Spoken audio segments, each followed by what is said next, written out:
سورہ بقرہ کی آیت نمبر 11 اللہ پاک فرماتے ہیں وَإِذَا قِيلَ لَهُمْ، اور جب ان سے یہ کہا جاتا ہے لا تفسدوا کہ فساد مت کرو فی الارض زمین میں، قالوا تو وہ کہتے ہیں انما بے شک نحن ہم مسلمون ہم تو اصلاح کرنے والے ہیں۔ اب اس آیت مبارکہ میں دو الفاظ آ رہے ہیں، تفسدو جو کہ فساد سے ہے اور مصلحون جو کہ صلاح یا اصلاح سے ہے۔ فساد عربی زبان میں کہا جاتا ہے کہ کسی زمین کا اپنی فصل نہ دینا، کھیتی نہ دینا، پھل نہ دینا۔ اس لفظ کے پیچھے کانسیپٹ کیا ہے کہ اللہ تعالیٰ نے ہر چیز کے اندر کوئی نہ کوئی صلاحیت رکھی ہے۔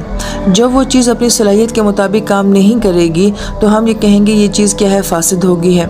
جیسے کہ زمین کے اندر صلاحیت ہی یہی ہے، اللہ پاک نے اس کو بنایا ہی اس لیے ہے کہ اس نے مخلوق کو فصل دینی ہے، پھل دینا ہے، لیکن جب وہ زمین وہ پھل نہیں دیتی ہے تو ہم یہ کہتے ہیں کہ یہ زمین کیا ہوگی، فاسد ہوگی ہے۔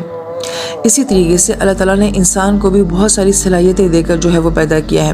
لیکن جب انسان ان صلاحیتوں کو خیر کے کاموں میں استعمال نہیں کرتا، منفی کاموں میں استعمال کرتا ہے، تو ہم یہ کہتے ہیں کہ یہ انسان کیا ہے، یہ فساد کرنے والا انسان ہے، یہ فاسد انسان ہے۔ پھر ایک فاسد ہوتا ہے اور ایک مفسد ہوتا ہے۔ فاسد وہ ہوتا ہے جو کہ ارسل خود جو ہے وہ فساد کر رہا ہوتا ہے، مگر مفسد کا مطلب یہ ہوتا ہے کہ یہ اپنے فساد میں دوسروں کو بھی شامل کر دیتے ہیں۔ لہٰذا یہ مدینہ کے منافقین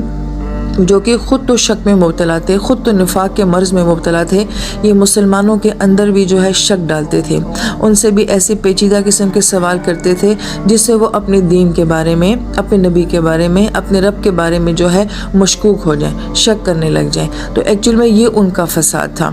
لیکن جب ان کو یہ کہا جاتا تھا تو وہ کہتے تھے کہ ہم تو مسلحون ہیں۔ مسلحون لفظ جو ہے وہ صلح سے ہے، صاد لام اور ہا، اس کا مطلب صلح کرنا بھی ہوتا ہے، صلاحیت کا ہونا بھی ہوتا ہے، اور کسی چیز کو توڑ کر ٹھیک کرنا جو ہوتا ہے اس کو اصلاح کہا جاتا ہے۔ تو یہ کہتے تھے جب بھی کبھی ان سے ان کے کسی فساد کی بات کی جاتی تو وہ کہتے تھے کہ نہیں ہم فساد نہیں کر رہے، دراصل میں ہم تو اصلاح کر رہے ہیں، ہم اس خراب معاملے کو ٹھیک کرنے کی کوشش کر رہے ہیں۔